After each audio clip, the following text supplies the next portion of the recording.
Olá, pessoal. Comentar este livro aqui, As Identidades do Brasil, de Van Hagen a FHC. Ele fala um pouco sobre a historiografia no Brasil, né? Historiografia do Brasil. Então, ele trata dessa questão do progresso, né? Se a gente pode falar em progresso, em história, né? E, e ele traz essa perspectiva de que você deve analisar o historiador no contexto dele, né? Então, o Van Hagen, que é um historiador lá do século XIX, né? A data de uma obra diz muito sobre ela, é a sua definição, pois revela o mundo histórico em que foi produzida. Ler Van Hagen é ouvir o pensamento brasileiro e a história brasileira dos anos 1850. Por um lado, retirá-lo de 1850 e compará-lo com as interpretações marxistas dos anos 1960 e 1970 é injustamente asfixiá-lo. Por outro, é extremamente rico o que esse contraste revela. O Brasil dos anos 1960 e 1970 representa uma enorme mudança barra continuidade em relação ao de 1850. Nossa hipótese é de que não há autores superados, desde que lidos à sua época. Dentro delas são insuperáveis. Se o conhecimento histórico é também, ao mesmo tempo, história da história, o conhecimento da história do Brasil pressupõe a leitura e a confrontação de seus intérpretes do Brasil no decorrer de sua história. Surge uma verdade histórica do Brasil produzida ao longo do tempo, uma verdade poliédrica, caleidoscópica. O que se pretende oferecer é uma visão do Brasil construída por uma multiplicidade de visões parciais. Então, assim, é isso que ele destaca, que os autores devem ser lidos dentro do seu contexto. E ele traça muito essa perspectiva de autores que têm uma perspectiva continuista, que seria o caso do Van Hagen, entre outros autores, né? Que ele traz a ideia de uma conciliação com esse passado português, né? E outros autores, ali já dos anos 1960, 1970, de uma linha marxista, que já tem uma perspectiva mais de ruptura, né? Ou seja, o Brasil, para avançar, ele tem que ter uma interpretação que represente uma ruptura com esse passado português. Então, essa tensão, né, entre continuista e ruptura, né, que marca esses historiadores, né? Então ele fala assim: alguns recriam as teses tradicionais, outros rompem com a tradição, criando uma nova tradição. Uns valorizam a continuidade, outros a mudança. Não há continuidade pura sem mudanças, também não há mudança pura sem continuidade. O tempo não se deixa cortar como o espaço, pondo de lado o passado e de outro futuro. O passado continua agindo depois da mudança. Ora, os intérpretes do Brasil valorizam o espaço da experiência brasileira, o que é o Brasil já foi e ainda é, ora valorizam o horizonte da espera. Então ele traz as interpretações que constituem a corrente do redescobrimento do Brasil de 1900 a 1960, representam aqui nesse estudo pelos historicistas Capistranos de Abreu, que é aí que vai começar essa ruptura com essa linhagem do Van Hagen, que é a mais harmônica com esse passado português. Essas tensões vão começar a aumentar com Capistrano de Abreu, que vai dar uma visão onde começa a ter destaque o povo brasileiro, coisa que não tinha lá no Van Hagen. O Van Hagen era a história dos grandes administradores portugueses, as grandes figuras políticas, uma história mais parecida com o modo de fazer história do Rank, do alemão. Tá? Ali o Capistrano já vai trazer mais o homem do sertão, a civilização do couro, o povo brasileiro, já vai trazer um pouco mais essa presença. Né?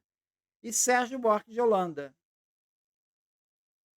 E pelos marxistas, Nelson Werneck Sodré, Caio Prado Júnior, Florestan Fernandes e Fernando Henrique Cardoso. Aqui ele está colocando Fernando Henrique Cardoso, o historiador, tá? Lá o de 1960, não é o presidente. Tá?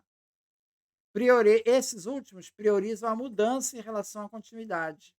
Então, esses últimos, eles já estão marcando uma necessidade de ruptura com esse passado português. Ao contrário lá do Van Hagen, que era uma perspectiva continuista. O Capistrano de Abreu é uma espécie de ponte entre esses dois mundos aí. Variando a ênfase, preferem a ruptura com o passado, preferem o brasileiro ou o português. O Van Hagen é mais o português. O Brasil moderno tradicional. Capistrano foi um dos primeiros a ver o futuro da sociedade brasileira como uma simetria profunda em relação ao passado colonial. O Brasil futuro deveria continuar acelerando e aprofundando a ruptura que se desenhava desde o início da colonização. O futuro não seria mais luso brasileiro, mas brasileiro. Então, essa perspectiva já do Capistrano de Abreu, tá? Não é a do Van Hagen. Uma nação livre, soberana, autônoma, habitada por um povo com interesses singulares.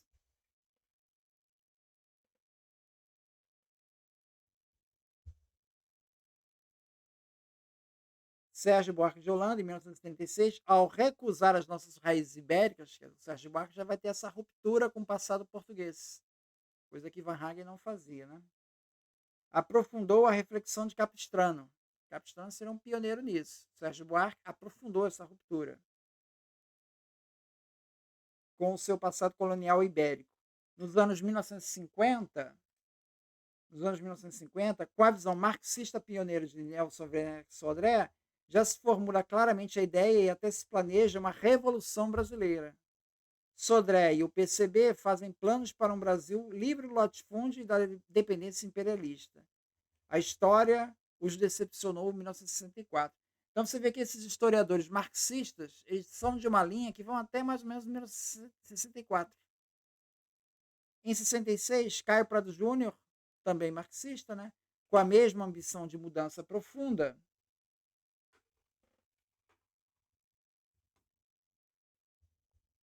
refaz os seus planos revolucionários. Ambos, Nelson Werneck Sodré e Caio Prado Júnior, cada um à sua maneira, pensam a radicalização da mudança. Mas já em Caio Prado Júnior começam a aparecer as dificuldades postas pela mudança. Então aí revela uma história do Brasil que é mais marcada pela continuidade do que a ruptura, que é essa perspectiva do Van Hagen. Tá? Os estudos de Caio Prado Júnior apontaram para os limites históricos e estruturais à iniciativa revolucionária. Então, que vai acabar se frustrando em 1964. Então, o Van Hagen ele tem um papel central nisso aí, né? Olha quem está aqui! Está querendo participar.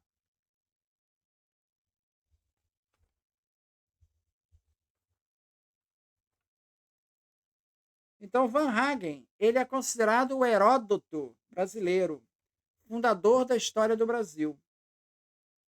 Teve antes dele alguns outros, né? O Pedro de Magalhães, o Gandalvo, Frei Vicente Salvador, Sebastião da Rocha Pita, Robert Southey, tá?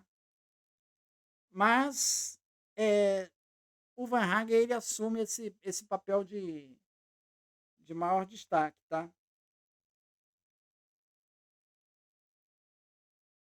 Foi somente nos anos 50 que Van Hagen surgiu a obra da História do Brasil independente, mais completa e confiável e documentada, crítica com posições explícitas, História Geral do Brasil, que superou as obras anteriores, sem, no entanto, torná-las descartáveis. A sua História Geral do Brasil, lá para 1850, tá?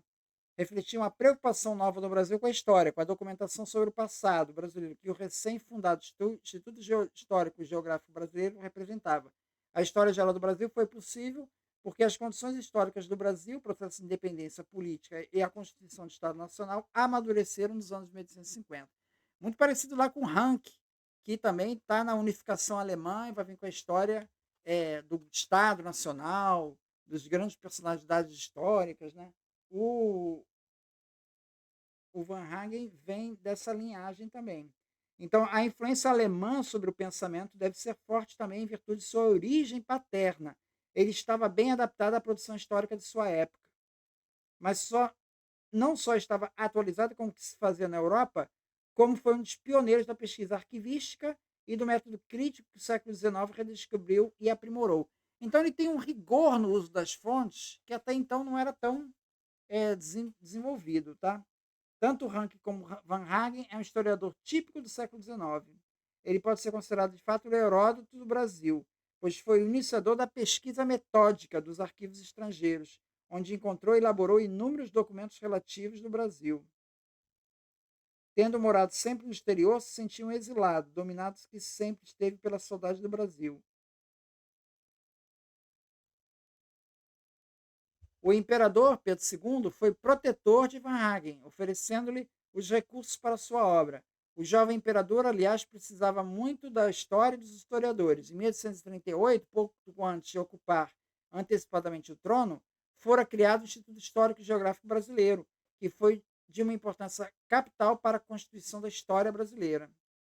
Até 1931, o Estudo Geográfico Brasileiro, Histórico Geográfico Brasileiro, exercerá uma grande influência e será o único centro de estudos históricos do Brasil. Então, o Van Hagen está inserido aí nesse projeto. O Instituto Histórico Geográfico Brasileiro, 1840, estabeleceu um prêmio para quem elaborasse o melhor plano para a escrita da história do Brasil. O texto premiado foi do botânico e viajante alemão Karl von Martius. Na sua monografia, Como se deve escrever a história do Brasil, publicada pela revista do Instituto Histórico e Geográfico Brasileiro, em 1845, Von Martius definiu as linhas mestras de um projeto histórico capaz de garantir uma identidade do Brasil. Surgiu do seu projeto a interpretação do Brasil, do primeiro Brasil-nação, que se entranhou profundamente nas elites e na população brasileira. Von Martius lançou os alicerces do mito da democracia racial brasileira. Tá? O Gilberto Freire vai ser um que vai entrar nessa linha aí também. Apesar de não usar essa expressão, o mito da democracia racial. Né? Então, ali, essa história do Von Martius, que o Van Hagen vai pegar, ele pega esse fio da meada com um colonizador português tendo um papel civilizatório para o Brasil. Né? Então, ele traz esse papel civilizatório. Eis a história de que o Brasil recém-independente precisava, ou seja, de que as elites brasileiras precisavam para levar adiante a nova nação nos anos 1840 e 1960. Uma história que realizasse um elogio do Brasil, de seus heróis portugueses do passado, distante e recente, que expressasse uma confiança incondicional em seus descendentes. Uma história que não falasse de tensões, separações, contradições, exclusões, conflitos. Nada disso vai ter no Van Hagen. Você lendo o Van Hagen, você tem a impressão de que nem teve escravidão no Brasil. Nem teve. Os escravos quase que nem aparecem ali. Tá?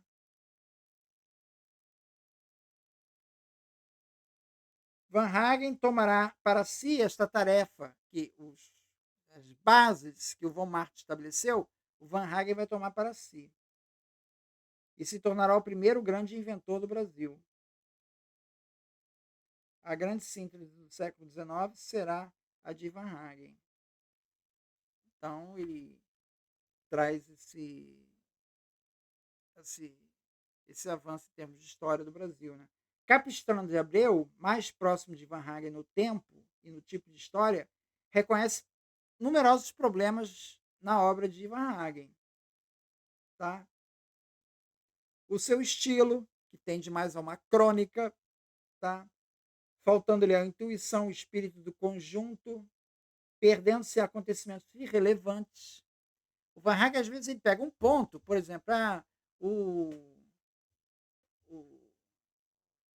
representante ali da capitania lá de Pernambuco era fulano de tal. Aí ele sai falando detalhes sobre qual foi o dia da posse, como é que foi. Ele entra em detalhes.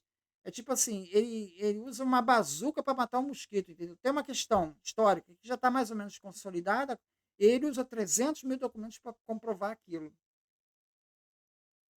Matando moscas a pedradas, que é esse aspecto. Não tinha espírito plástico e simpático, compreensivo, que o tornasse convidência aos homens. Era resistente aos movimentos populares de rebeliões. Falava tudo é uma harmonia, tudo. Né? E também tem a questão da periodicidade. Né? Também tinha, não definia claramente períodos históricos. Né? Os sujeitos da história do Brasil são o homem branco e o Estado imperial, no Van Hagen. O passado colonial deveria ser reconstruído com o suporte de um Brasil branco e europeu. O que o Brasil queria ser? A resposta de quem podia responder então, isto é, as elites brancas que faziam a independência. O Brasil queria continuar a história que os portugueses fizeram na colônia. A identidade da nova nação não se assentaria sobre a ruptura com a civilização portuguesa. A ruptura seria somente política. Então, essa é a perspectiva do Van Hagen. O Brasil independente queria, portanto, continuar a obra de Portugal, pois a colonização portuguesa era vista como bem-sucedida, trouxera a civilização da Europa, a religião cristã e tornara produtiva uma região abandonada e desconhecida. Portugal integrou o Brasil na rota da grande história. O Brasil, portanto, foi e deverá continuar a ser português. Van Hagen será um mestre dessa história do Brasil. Ele sempre defendia a Casa de Bragança. Era um cortesão lisonjeador de Dom João VI, Dom Pedro I e Dom Pedro II. Foi um historiador oficial, um adulador dos poderosos e juiz severo das revoltas populares. A história para ele era feita pelos grandes homens, por reis, guerreiros e governadores, bispos, e não pelos homens incultos. Foi a Casa de Bragança que construiu o Brasil íntegro, uno e independente. Essa é muito parecida com a perspectiva do Rank, tá? O olhar de Van Hagen sobre a história do Brasil é, portanto, o olhar do colonizador português. Ele inicia a corrente de interpretação do Brasil que articulará os sentimentos e interesses dos descobridores do Brasil. Ele reconstrói o Brasil, sintetiza os seus diversos ritmos temporais, submetendo-os à lógica do descobridor e conquistador. Sobre os índios, descritos como bárbaros, né? Aliás, os capítulos dedicados ao indígena na história geral do Brasil teriam essa função, mostrar que o futuro do Brasil não poderá ter nesse passado a sua raiz. O presente e futuro do Brasil se assentaria em outro passado, naquele que veio do exterior, do português, e que pôs fim a essa barbárie. Então a ideia não é trazer qualquer ponto positivo lá da cultura indígena, né?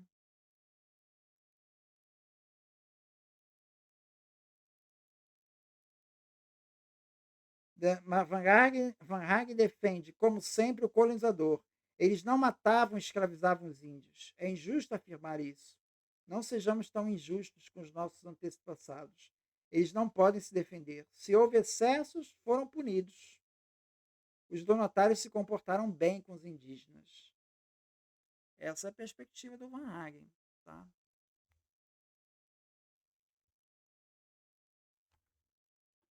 Ali, quando fala dos holandeses, né? Na luta contra os holandeses, o que agradou a Van Hagen foi a vitória portuguesa com o apoio da população brasileira, indígena e escrava. Após essa luta, o Brasil se tornará definitivamente português. E os portugueses mostraram seu vigor não só contra os indígenas e negros, mas também contra os holandeses e franceses. Um povo vitorioso. O Brasil que ele vê integrar-se nesse momento não é um Brasil popular, mestiço, índio e negro. Ele celebra o coroamento da dominação portuguesa com o consentimento e a colaboração da população nativa. A vitória contra os holandeses confirmou e concluiu a vitória portuguesa contra indígenas e negros. Esse é o ponto de vista de Van Hagen. Então, não é que está trazendo uma nacionalidade, é uma nacionalidade construída sobre a perspectiva portuguesa. Van Hagen expressa as formas do pensamento ajustadas ao sistema colonial. Ele vê o Brasil como veem os seus administradores e demais representantes da mentalidade oficial. Esses não veem qualquer ideia de revolução no Brasil. Para os representantes da coroa, e Van Hagen será um representante, né? Depois, a revolução não é boa. O Estado precisa de homens bons, honrados.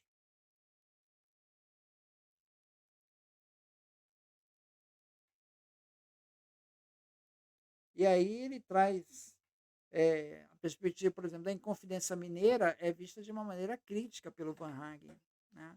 Porque isso não interessa aos interesses da coroa, né? História geral do Brasil é uma história, sobretudo, político-administrativa, repleta de fatos, nomes e datas. É outra coisa que é uma forma de fazer história, tem vários nomes e datas, né? Individualista, psicológica. Ela não abrange todos os aspectos da vida nacional. Assemelha-se a um nostálgico e prazeroso álbum de fotografias das ações dos heróis portugueses. Cada descrição é minuciosamente como se fosse um quadro, uma foto. Então ele termina falando desse problema da periodização, né? Quanto a alguns críticos concordam que essa falha de periodização na organização temporal da história geral do Brasil é a principal falha de Van Hagen. Capistrano de Abreu, por exemplo, também considera sua obra pobre na periodização. Ele afirma que Van Hagen organiza sua exposição cronologicamente e não tematicamente. Quis privilegiar o tempo datado, a cronologia miúda, minuciosa, mas o que conseguiu foi confundir com o contemporâneo. Capistrano afirma que Van Hagen não conseguiu, por isso, perceber o Brasil como um todo, o que dificultou a sua interpretação do Brasil. Faltou-lhe uma visão de conjunto, que só uma periodização bem feita poderia oferecer. Ele deteve-se em detalhes sem importância, em acontecimentos e personagens esquecíveis. Para tentar corrigir o defeito essencial da história geral do Brasil, Capistrano proporá uma periodização da história do Brasil que a cortará em 6 períodos e oferecerá uma visão de conjunto. Van Hagen não soube distinguir esses períodos e não propôs outra periodização, sendo este, para Capistrano, o erro fundamental de sua obra. Mesmo se todas as obras de história são inevitavelmente incompletas e lacunares, o que não é um problema incontornável para o historiador que sabe disso, a de Van Hagen talvez seja mais ainda por ter ele ingenuamente pretendido produzi-la geral e completa. Sem essa questão da periodização, isso prejudicou a visão de conjunto. É isso, muito obrigado, então.